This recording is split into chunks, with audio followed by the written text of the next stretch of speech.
नमस्कार, मेरा नाम है डॉक्टर पुरुधमन और आज इस वीडियो में हम बात करने वाले हैं ज्वार, बाजरा, रागी के बारे में। अक्सर बहुत सारी किडनी फेलियर के पेशेंट आते हैं और अक्सर हमसे पूछते हैं कि डॉक्टर साहब क्या मैं जौ खा सकता हूँ, ज्वार खा सकता हूँ, रागी खा सकता हूँ, बाजरा खा सकता हूँ? और इसका कभी हमारे पास सही आंसर नहीं होता। तो आज मैं इसी वीडियो के अंदर ये सारी चीज़ें आप खा सकते हैं या नहीं खा सकते, इसके क्या फ़ायदे होंगे, क्या नुकसान होंगे, खाने में हमने किन चीज़ों का ध्यान रखना है, उसके बारे में डिस्कस करूँगा। तो पहली चीज़ कि कोई भी किडनी फेलियर का पेशेंट जौ, ज्वार, बाजरा, रागी खा सकता है। इन्हें हम इंग्लिश में मिलेट्स कहते हैं। इनके अंदर और गेहूँ और चावल के अंदर एक फंडामेंटल फ़र्क होता है। वो फ़र्क है कि इनके अंदर मिलेट्स के अंदर कार्बोहाइड्रेट्स की जो मात्रा है, वो कंपैरेटिवली कम होती है। मगर अगर इनके अंदर कार्बोहाइड्रेट्स की मात्रा कम है, तो ये हमें मोटा नहीं करता और मगर इनके अंदर जो न्यूट्रिशन होता है, वो वैल्यू उससे रिच होती है, गेहूँ चावल से। तो अगर कोई इंसान अपने गेहूँ चावल को हटाकर उसकी जगह बाजरा, रागी इन सबको ऐड करता है, तो हम एक चेंज बॉडी में देखते हैं कि पेशेंट अपनी बॉडी वेट को डाउन करना स्टार्ट करता है।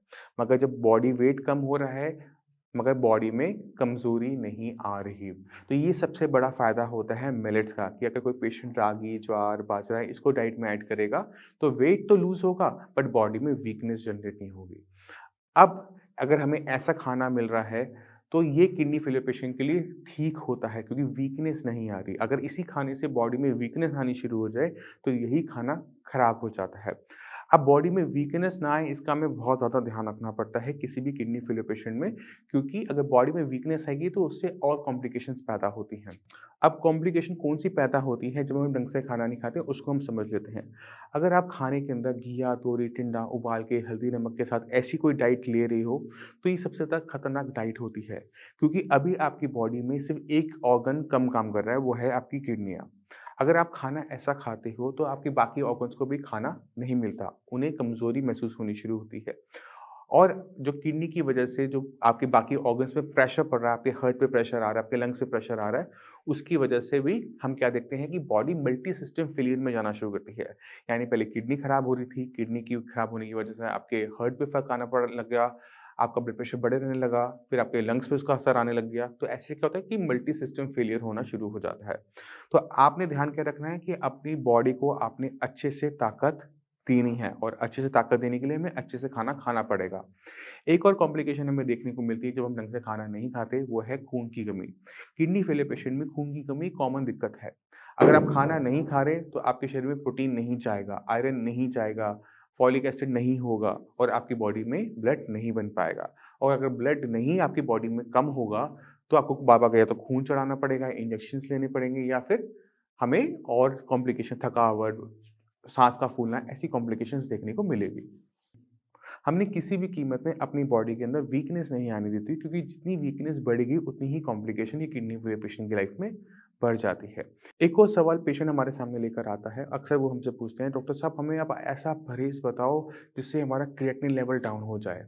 आप जो हमें कहोगे खाने के लिए हम वो खा लेंगे, आप कहोगे खाना बंद करने के लिए हम खाना बंद कर देंगे, मगर हम चाहते हैं कि हमारा क्रिएटिनिन डाउन हो जाए। और ये सवाल इतना खतरनाक होता है कि इसका आंसर करना बड़ा मुश्किल होता है।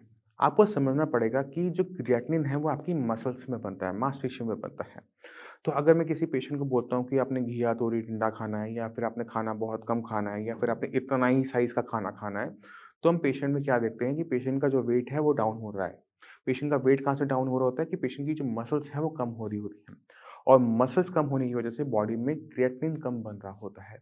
मगर किडनी खराब होती रहती है, लेवल्स बढ़ते चले जाते हैं। पहले जो क्रिएटिनिन डाउन हुआ था पहले महीने में, दूसरे महीने में, तीसरे महीने में वही बढ़ना शुरू होता है। अब जब तीसरे महीने क्रिएटिनिन बढ़ा तो पहले से ज़्यादा बढ़ा।